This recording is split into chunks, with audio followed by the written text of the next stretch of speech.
Lynas Malaysia received a 3-year license renewal last month to operate until March 2026, provided the rare earth company moves out all activities producing radioactive waste from the country by July. This means Lynas needs to shut the part of its facility handling the cracking and leaching operations and cannot import and process rare earth concentrates from July 1st. Science, Technology and Innovation Minister Chang Li Kang said, should Lynas fail to fulfill this and other conditions, the government will revoke the license. Still, Lynas could appeal to extend the July deadline. Chang told the press today that since 2012, Lynas has produced some 1.08 million metric tons of radioactive waste. This amount is expected to increase to an estimated 1.2 million metric tons by this coming July and will need to be stored in a permanent disposal facility, which Lynas is building as part of the conditions under the license. According to Chang, the facility is 32% built and is on track to be completed within 3 years. Asked if the areas surrounding Lynas are safe for human habitation, he said he was unsure, but readings show the radiation level is still within the safe level.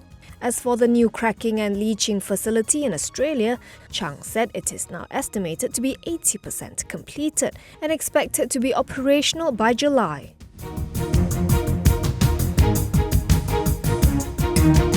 Economy Minister Rafizi Ramli says a lawmaker's proposal to list national oil giant Petronas should be studied to ensure that there is no conflict with matters enshrined in the Petroleum Development Act or PDA 1974.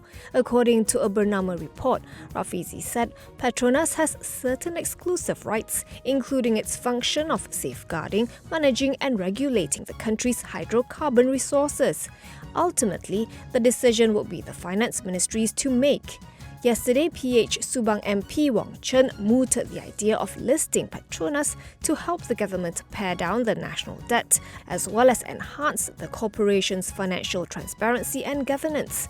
Separately, Petronas, under the Malaysia Bid Round 2023, has signed 9 production sharing contracts, which could draw a capital commitment of 1.7 billion ringgit in exploration activities in Malaysia. The company said the contracts involve 4 existing investors and 4 new ones to explore drilling activities in the deep water areas and the underexplored formations. The signing of the contracts today and the 3 inked last month represent the highest number of production sharing contracts awarded in Malaysia within a single year since 2010.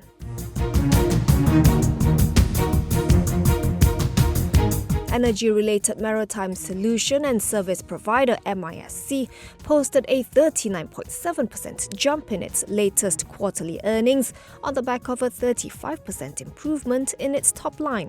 Fourth quarter FY 2022 net profit stood at 645 million ringgit, while revenue booked an increase to 4.17 billion ringgit, owing to higher contributions from a number of segments, including petroleum and product shipping and offshore business. It declared a fourth tax-exempt dividend of 12 cents per share. For the full year, net profit dipped 0.55% to 1.82 billion ringgit, despite the 30% jump in revenue to 13.87 billion ringgit. On its current year prospects, the group aims to expand its order book by seeking opportunities in various geographical markets and the renewable energy space. It will also be focusing on scheduled project execution and delivery via optimal resource utilization and the deployment of latest technology while maximizing digitalization and automation of operations. Captain Rajalingam Subramaniam, MISC's president and group CEO, said in a statement that the team will remain focused and committed to exploring new prospects, synergistic partnerships and innovative solutions. MISC's shares closed 0.27% lower at 7.33 ringgit, translating into a market value of 32.72 billion ringgit.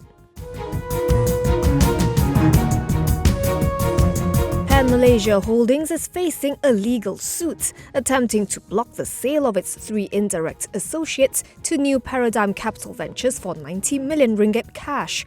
The subsidiaries, PM Securities, PCB Asset Management and Mirrornex, are wholly owned by Pan Malaysia Capital, which is in turn a 34.84% unit of Pan Malaysia Holdings.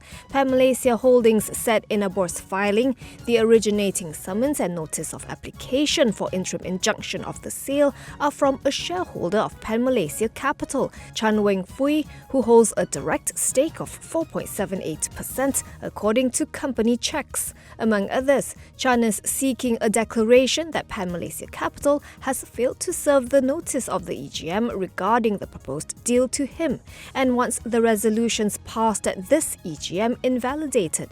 He is seeking a declaration that Pan Malaysia Holdings is a party related to the transaction and is precluded from voting at any of Pan Malaysia Capital's EGMs deliberating on the disposal, as well as a declaration to set aside the share sale and purchase agreement related to the deal and an injunction to prevent the sale. His suit named 17 defendants, including the buyer New Paradigm and Pan Malaysia Holdings' 68.32% shareholder Malayan United Industries, in which Chan owns a 0.45% direct stake. Shares of Pan Malaysia Holdings settled unchanged at 7 sen for a market value of 65.02 million ringgit. Malayan United Industries also closed unchanged at 8 sen, giving it a market capitalization of 258.08 million ringgit.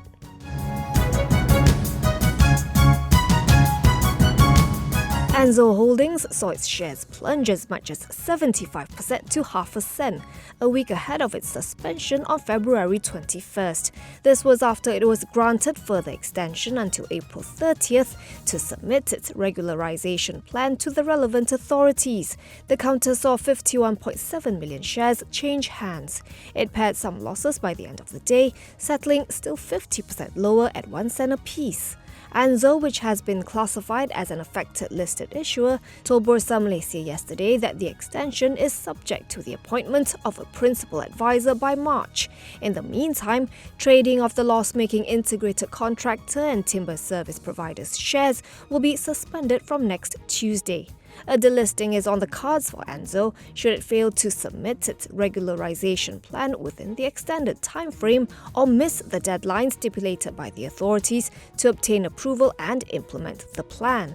Anzo was classified as an affected listed issuer in October 2019, after its revenue on a consolidated basis represented 5% or less of its share capital based on the unaudited financial statements for FY 2019.